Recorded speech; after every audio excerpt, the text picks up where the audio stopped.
Bomba! Trump está investigando o patrimônio de autoridades brasileiras e, quem diria, Moraes vai provar do seu próprio veneno. Boa tarde para você, minha querida, meu querido amigo, que não está sendo investigado pelo governo americano, que não está tendo seu patrimônio, suas propriedades, seus bens sendo levantados e bloqueados pelo governo americano, e que não teve seus vistos já cancelados, nem vai ter o seu nome numa listinha muito especial chamada Magnitsky. Nesse nosso segundo encontro com justiça do dia, eu vou te mostrar duas coisas. Primeiro, como a Casa Branca se manifestou dizendo que o tarifaço vai acontecer no dia 1º de agosto porque o governo Lula minimizou a preocupação de Trump com Bolsonaro, o que fez a Casa Branca mandar um recado assustador para Lula e para o STF. E, em segundo lugar, eu vou te mostrar um vídeo de uma apuração de uma jornalista do UOL dizendo com todas as letras: o governo Trump está investigando o patrimônio de autoridades brasileiras. E vai ter um bônus. Eu vou te mostrar como que Alexandre de Moraes vai provar do seu próprio veneno. Bora então direto para o primeiro ponto com essa matéria que saiu no portal UOL, e as duas apurações da nossa análise de hoje são da mesma jornalista, a Mariana Sanches. Olha aí. Itamaraty minimizou preocupação dos Estados Unidos com Bolsonaro, diz oficial de Trump. Olha o tamanho da bronca em que o governo Lula e o STF nos meteram. Um funcionário sênior da administração de Donald Trump afirmou à coluna que não vê possibilidade de qualquer negociação adiar a entrada em vigor das tarifas de 50% contra o Brasil a partir do dia 1º de agosto, ou seja, não vai ter adiamento das tarifas. Isso porque, até o momento, o país, o Brasil, não apresentou nada sério a ser negociado. O argumento é o mesmo ventilado nos bastidores pela Casa Branca ontem, de que nenhum avanço aconteceu porque os brasileiros não se engajaram suficientemente para isso.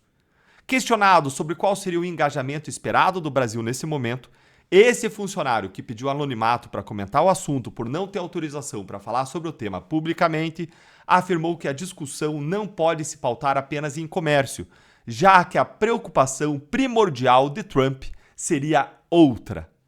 Gente, adivinhe qual que seria a preocupação do Trump, hein? Tente adivinhar. Eu vou dar 5 segundinhos aí para você pensar e para você escrever aqui nos comentários. Olha lá, 5, 4, 3, 2, 1. E aí, escreveu? Bora ver qual que é a preocupação. O Itamaraty minimizou as preocupações de Washington sobre o ex-presidente Bolsonaro e a liberdade de expressão, em detrimento do seu governo e do seu povo. O assunto agora se agravou muito além das expectativas deles, afirmou o funcionário da gestão Trump. Quem diria? Quem diria? Quem poderia imaginar uma coisa dessas, não é mesmo? Puxa vida, é realmente um choque, né? A gente jamais saberia disso pelas várias manifestações do Trump reclamando da caça às bruxas contra Bolsonaro, da perseguição política e judicial que ele sofre aqui no Brasil, dos abusos do STF contra a liberdade de expressão, inclusive contra cidadãos e empresas americanas. Realmente é algo chocante, né? Não dava nem para imaginar. Mas mais impactante ainda é o quanto Trump está inabalável na sua determinação de ir até o fim. Olha só esse recado assustador que veio da Casa Branca. O presidente Trump foi claro e o governo americano dispõe de uma ampla gama de ferramentas que pode e irá usar para promover suas prioridades. Moraes e sua turma apenas testemunharam o início disso. Isso está longe de acabar, disse essa fonte do governo Trump. E agora bora para o próximo ponto, para o segundo ponto, porque não só o tarifaço vai acontecer diante da falha gigantesca do governo Lula, da incompetência de Lula em negociar com o governo Trump, mas os americanos estão indo com tudo para cima do patrimônio das autoridades brasileiras. Já estão investigando o patrimônio dos ministros. Olha aí comigo. O que é a Lei Magnitsky, né, Natália? Essa é uma lei que foi criada ainda na gestão do Obama e que, a princípio, mirava funcionários do Kremlin, funcionários russos que tivessem praticado atos graves de violação de direitos humanos ou de corrupção. E aí, então, quais eram as punições previstas? Restrição para entrada nos Estados Unidos, e isso já não seria mais uma questão, porque a gente sabe, por exemplo, que o Alexandre de Moraes já está com essas restrições, assim como seus familiares.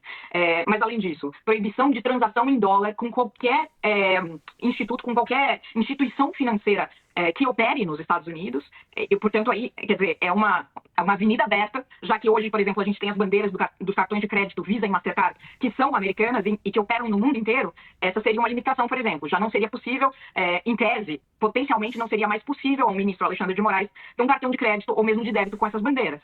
E proibição e congelamento de bens aqui nos Estados Unidos. O ministro nega que tenha bens aqui, mas isso poderia atingir um familiar seu, e a gente sabe que tem havido um levantamento em relação a propriedades de autoridades brasileiras aqui nos Estados Unidos pelo governo Trump, Natália. Então, assim, é o que um especialista nessa lei da Universidade da Austrália me chamou de uma camisa de força financeira. Os bolsonaristas gostam de dizer de pena de morte financeira. Ele vai menos longe nisso, mas diz que realmente é um tipo de punição que traz consequências graves para a vida da pessoa que é atingida por ela. E seria imposto sem que o ministro tivesse sequer condição de se defender nesse momento, Natália. Então, num segundo momento, ele até poderia se colocar, mas agora seria, digamos assim, a revelia, uma punição imposta pelo governo Donald Trump.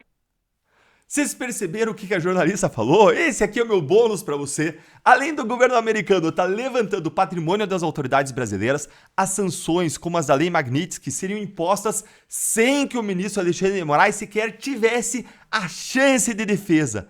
Olhem a ironia do destino. Logo Moraes, que tanto abusou do seu poder contra centenas de pessoas sem conceder a elas o direito à ampla defesa, ao contraditório, ao devido processo legal, à paridade de armas, garantidos pela nossa Constituição, ao julgamento por um juiz imparcial. Moraes vai, enfim, provar do seu próprio veneno. A terra plana ela não gira, ela capota.